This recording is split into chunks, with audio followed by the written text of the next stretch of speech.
हमने स्टार्ट करा था इंडस वैली सिविलाइजेशन में आर्ट एंड क्राफ्ट, यही तो शुरू करा था बाबू।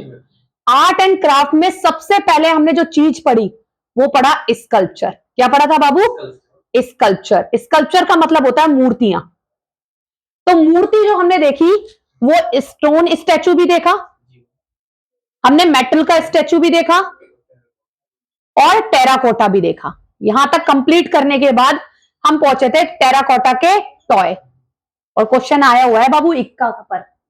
ये क्वेश्चन मैं क्यों कराती हूँ, ये सब क्यों पढ़ाती हूँ इक्का वगैरह, कि आप पीसीएस भी दोगे ना, यूपीएससी भी दोगे, पीसीएस भी, तो दोनों से डील कर सको। दोनों के लिए अलग अलग तैयारी की जरूरत नहीं है, इतना पढ़ोगे वहां यूज हो जाएगा। तो टॉय कार्ड के बाद हमने शुरुआत करी थी सील।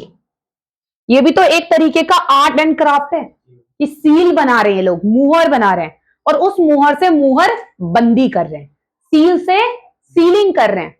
एक ही मोटो है, कमर्शियल। क्या करना? कमर्शियली ट्रेड करना। इंडस वैली सिविलाइजेशन में सील को आर्ट एंड क्राफ्ट में क्यों रखा गया है? क्योंकि इसमें स्क्रिप्ट भी है इंडस वैली की, इसमें एनिमल का डेपिकेशन भी है, यानी डिस्क्रिप्शन भी है।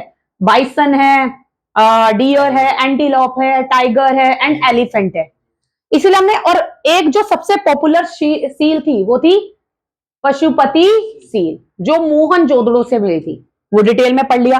फिर हमने शुरू करी थी इंडस वैली सिविलाइजेशन की स्क्रिप्ट। वो मैंने बेसिकली ये बताई थी। सबसे पहला पॉइंट था अनडिसाइफर, जिसे डिकोड नहीं किया जा सका है। दूसरा मैंने बोला था पिक्टोग्राफिक है। तीसरा मैंने बोला था राइट टू लेफ्ट लिखी जाती है, कई जगह कई दोनों ही डायरेक्शन में लिखा गया है, तो बोस्टो फिडोनिक है। बाबू इंडस वैली सिविलाइजेशन की जो स्क्रिप्ट है, इसमें लॉन्गेस्ट राइटिंग जो है, लॉन्गेस्ट राइटिंग कितने वर्ड्स की है? 26 वर्ड्स की है। कितने वर्ड्स की है? 26 वर्ड की है लॉन्गेस्ट राइटिंग। क्या? लॉन्गेस्ट राइटिंग, यानी इंडस वैली सिविलाइजेशन की लिपि में जो भी लिखा गया है उसमें सबसे बड़ी राइटिंग में कितने वर्ड्स इस्तेमाल किए गए हैं? 26 अब तक जिसे पढ़ा जा सका है। अब इसमें से क्वेश्चन आया धोलावीरा। कौन सी जगह की बात कर रही हूं बाबू? धोलावीरा। कहां पर है धोलावीरा? गुजरात। यही तो पढ़ रहे हो तुम लोग, यही तो प्रॉब्लम है। ये कहते हैं कि बहुत कम पढ़ा रही हो, वो जितना कम है वो भी कंप्लीट नहीं है। धोलावीरा है गुजरात में। धोलावीरा से हमें एक साइन बोर्ड मिला है। आप तो समझते होगे साइन बोर्ड क्या होता है, आज भी लगा होता है कि आगे से इधर जाओ, इधर जाने के लिए साइन बोर्ड। कौन सा बोर्ड है? Sign board. इस पे कितने वर्ड्स में लिखा गया है? इंडस वैली सिविलाइजेशन की 10 वर्ड्स का इस्तेमाल किया गया है। कितने वर्ड्स का? 10 वर्ड्स। ये क्वेश्चन पूछा गया है कि धोलावीरा से एक साइन बोर्ड मिला है। ऑप्शन में दिया गया है कि साइन बोर्ड कहां से मिला है? धोलावीरा से। और उस पर जो लिखा गया कितने वर्ड्स में लिखा गया है? 10। और लॉन्गेस्ट राइटिंग कितने वर्ड की है? 26।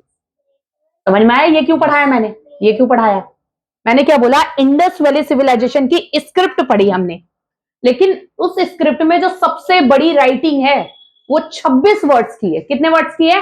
26। और धोलावीरा से हमें क्या मिला है? Sign board. उसमें कितने वर्ड्स का इस्तेमाल किया गया है? 10। यहां तक कोई डाउट? इतना करो पहले, सिंबल्स लिख देना बाबू। इंपोर्टेड, परफोरेटेड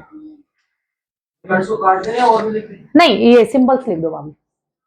सिंबल्स तो समझते हो ना, जैसे A to Z 26 लेटर है, वैसे इसमें कितने सिंबल्स यूज किए गए हैं?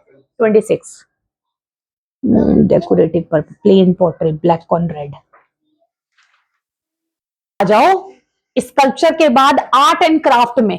ये लिखा था ऊपर का आप लोगों ने कि स्कल्पचर पढ़ा था, सील पढ़ी थी, तो कैसे दिमाग में सेट करोगे? चलो कोई नहीं, एक ना मैं कंबाइंड क्लास कर दूंगी इंडस वैली सिविलाइजेशन शुरू से लेकर एंड तक, बोर्ड पर लिख दूंगी, उसे लिख लेना।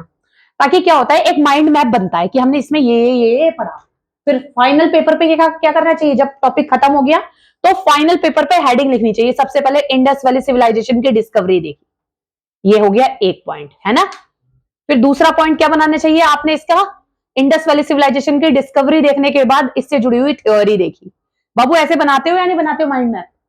बनाना है फाइनल पेपर पर। कब? जब ये पूरा हो जाए। फिर मैंने आर्ट एंड क्राफ्ट में स्कल्पचर, क्योंकि क्वेश्चन कैसे आ जाता है, उठा के दे दिया, इंडस वैली सिविलाइजेशन के आर्ट एंड क्राफ्ट की विशेषताएं बताइए। तो आपको पता होना चाहिए मेरे को इसमें स्कल्पचर लिखना है, आपको पता होना चाहिए सील के बारे में बताना है, आपको पता होना चाहिए कि सबसे इंपॉर्टेंट सील है पशुपति सील, वो बतानी है। फिर आपको पता होना चाहिए इसमें हमें पोट्री भी बनानी है और स्क्रिप्ट भी बतानी है। इससे पता चलेगा आर्ट एंड क्राफ्ट में क्या क्या पढ़ा। समझ रहे हो? ठीक है, ऐसे अन्ना स्टार्ट करो। Oh my God.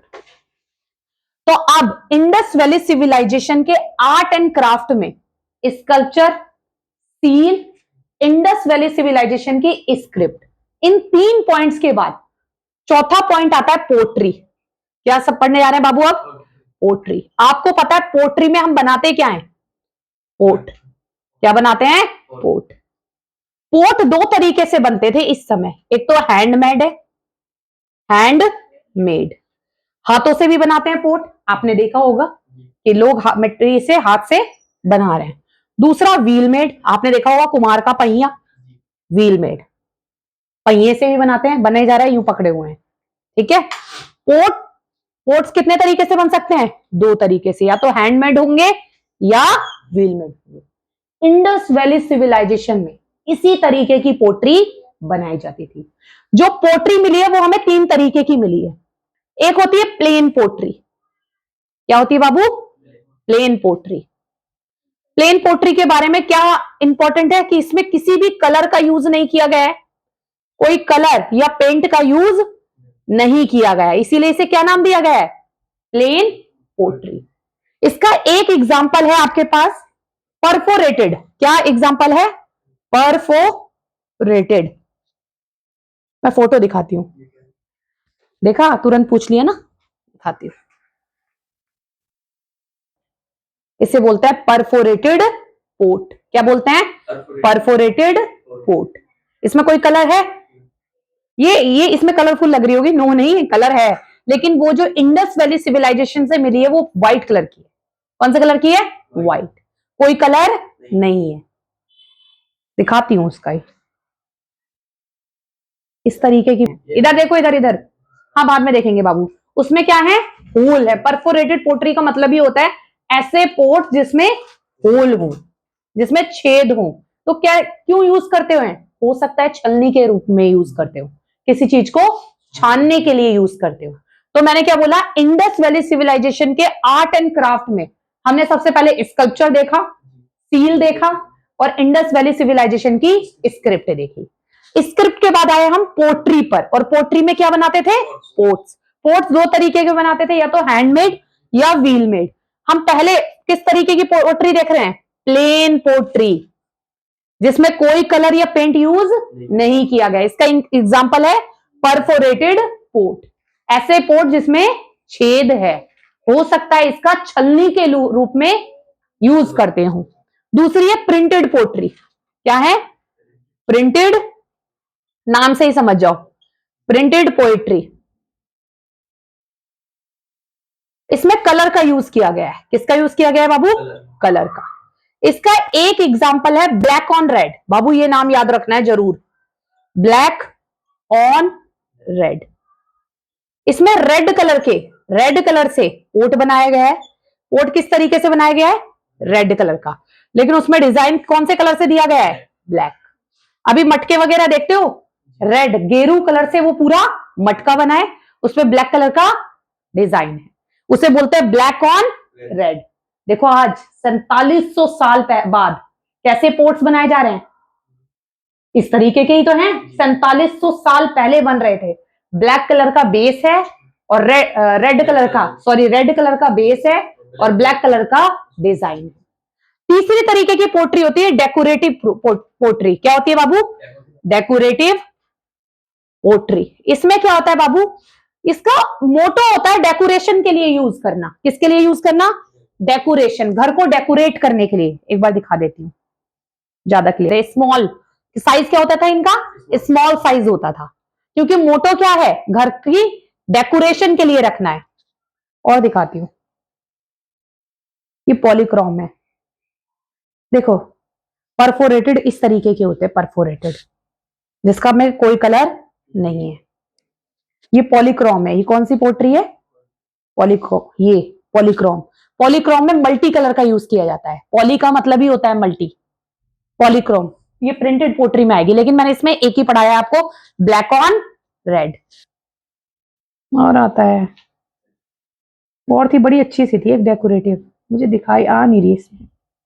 इसमें रेड कलर का बेस होगा और ब्लैक कलर का डिजाइन होगा। इसमें दूसरे नंबर की एक और थी पॉलीक्रोम। क्या है बाबू? क्योंकि फोटो आ गई ना तो मैंने सोचा ये भी बता दूं, पॉलीक्रोम। इसमें मल्टी कलर का यूज किया गया है। कितने? एक से ज्यादा कलर का यूज करके पोर्ट्स बनाए गए हैं। तो आपको कोई डाउट? पोट्री मतलब हमने आर्ट एंड क्राफ्ट में देखा पोट्री। पोट्री में क्या बना रहे हैं? पोर्ट्स। या तो हैंडमेड है या व्हील मेड है। ये पोर्ट्स जो है तीन तरीके के, एक प्लेन पोट्री जिस पर किसी भी कलर या पेंट का यूज नहीं किया गया, इसका एग्जांपल है परफोरेटेड। एक छलनी जैसा पोर्ट मिला है, हो सकता है उसका यूज किसी चीज को छानने के लिए करते हो, पहली बात। दूसरा प्रिंटेड पोट्री, इसमें जो पोर्ट्स बनाए जाते थे उसमें कलर का यूज किया जाता था। जैसे black on red, red colour का बेस होगा, ब्लैक कलर से डिजाइन होगा। दूसरा पॉलीक्रोम, इसमें मल्टी कलर का यूज किया जाएगा। तीसरा तीसरा ऐसी पोट्री है जो डेकोरेटिव, जिसका मोटो है डेकोरेट करना, इसीलिए ये क्या साइज में क्या होते थे? स्मॉल, छोटे छोटे होते थे। कोई तीनों में डाउट? इतना करो। इस बीड्स एंड ऑर्नामेंट, सबसे पहले हमने स्कल्पचर देखा था, स्कल्पचर के बाद हमने सील देखी थी, सील के बाद इंडस वैली सिविलाइजेशन की स्क्रिप्ट देखी, फिर हमने पोट्री देखी। अब चौथी चीज देखने जा रहे हैं, बीड्स एंड ऑर्नामेंट। ये बहुत सुने होंगे आपने, beads and ornament, beads and ornament. कहने का मतलब क्या है? बीड्स क्या होती है बाबू? मोतिया, मोती। क्या होती है बाबू? मोती। आपने देखा है इंडस वैली सिविलाइजेशन में माला मिली है। क्या मिली है? माला। पहले बीड्स यानी मोती बनाई जाती होगी, फिर उसको एक धागे में पिरो दिया जाता होगा। यही तो काम होता है। मोती, मोतियों की माला क्या होती है? पहले मोती बनेगी, फिर धागे में उसे डाल देंगे, फिर गले में पहन लेंगे, उसे बोलते हैं बीड्स। बीड्स मेकिंग के लिए जो जगह पॉपुलर थी वो एक था छानूदारो। छानूदारो, आपको पता है छानूदारो कहां है? पाकिस्तान। साइट्स हमेशा याद रखना बाबू, क्वेश्चन में साइट्स भी बहुत आती हैं। दूसरा है लोथल। लोथल कहां है बाबू? गुजरात। इन दो जगह, ये दो जगह बीड्स मेकिंग के लिए पॉपुलर थी। अब आप बोलोगे मैम कैसे पता कि छानूदारो और लोथल में बीड्स बनाई जाती थी, फिर उन्हें धागे में पिरो दिया जाता था? ये बात आपको कैसे पता? बाबू आपको पता है जब हम कुछ चीज बनाते हैं, अगर बीड्स बना रहे हैं तो उसके जब बना रहे हैं तो उसको काटते होंगे, शेप देने के लिए काटते होंगे, तो उसका कुछ मटेरियल जमीन पर गिर जाता होगा। तो छोटी छोटी बीड्स मिली हैं। क्या मिली हैं? छोटी छोटी बीड्स मिली हैं। पहले तो ये है। दूसरा, जब आप बीड्स बनाते हो तो कोई बीड्स खराब हो जाती है, सही शेप की नहीं बन पाती है, तो आप उसे फेंक देते हो, तो वो मिला है इन दो जगहों पर। तीसरा ड्रिलिंग मशीन, ड्रिल, ड्रिल करना पड़ता है बाबू, शेप देना पड़ता है बीड्स को, तो वो टूल्स कहां मिले हमें? टूल्स कहां मिले? छानूदारो और लोथल में। तो ये दोनों ही जगहें किसके लिए पॉपुलर थी? Beads making. बीड्स से क्या बनाई जाती थी? माला। पहले मोती बनानी पड़ेगी। मोती अलग अलग तरीके की होते हैं, सर्कुलर भी हो सकती हैं, बेलनाकार भी हो सकती हैं, और आयताकार भी हो सकती हैं। हर तरीके की मोती, हर तरीके की बीड्स बनाई जा सकती है। बीड्स बनाओगे, फिर उसको धागे में पिरोगे, फिर उसे गले में पहनोगे। कौन सी जगह पॉपुलर थी? छानूदारो और लोथल। इन्हीं दो जगहों को क्यों बोला? क्योंकि यहां से हमें एविडेंस मिले। एविडेंस क्या मिले हैं? छोटी छोटी बीड्स मिली हैं। जो बीड्स खराब हो जाती थी उसे फेंक देते थे। दूसरे, तीसरे नंबर पर टूल्स मिले। यहां तक कोई डाउट? समझ में आ गया? चलो इतना करो पहले, फिर बीड। ये समुद्र में मिलती है, ये भी जानते हो। इसे बोलते हैं सी शेल। क्या बोलते हैं? Sea shells. अब देखो इधर, अभी यही देख रहे हैं हम, बीड्स एंड ऑर्नामेंट। इसका दूसरा पॉइंट है। एक है बाबू नागेश्वर। क्या बात हो रही है? नागेश्वर एंड बालाकोट, और एक और जगह है बालाकोट। आप लोग बता सकते हो बालाकोट कहां है?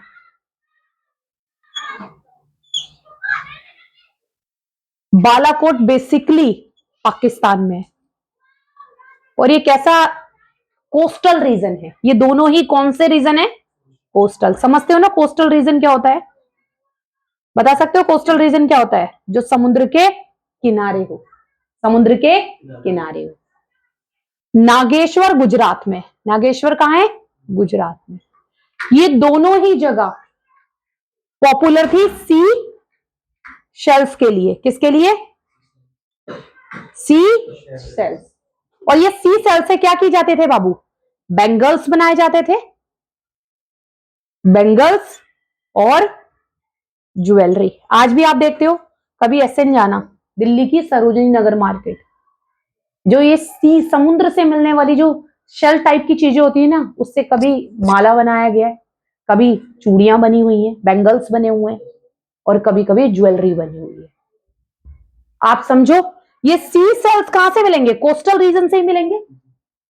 तो ये बनाए भी कहां जाते होंगे? जो कोस्टल रीजन हो, क्योंकि सी से ही तो मिलेंगी, समुद्र से ही ये चीजें मिलेंगी, तो वही बनाए जाएंगे जो समुद्र के किनारे हो। Nageshwar and Balakot. Sugar mill कहां देखने को मिलती है? जहां गन्ना हो। सीशेल कहां मिलेंगे? जहां सी हो। सी कहां होगा? जहां कोस्टल रीजन होगा। कोस्टल रीजन कौन कौन से हैं? नागेश्वर एंड बालाकोट। यहां मिलता था सी सेल, और इससे क्या बनाए जाते थे? बैंगल्स और ज्वेलरी। यहां तक कोई डाउट? लिखो।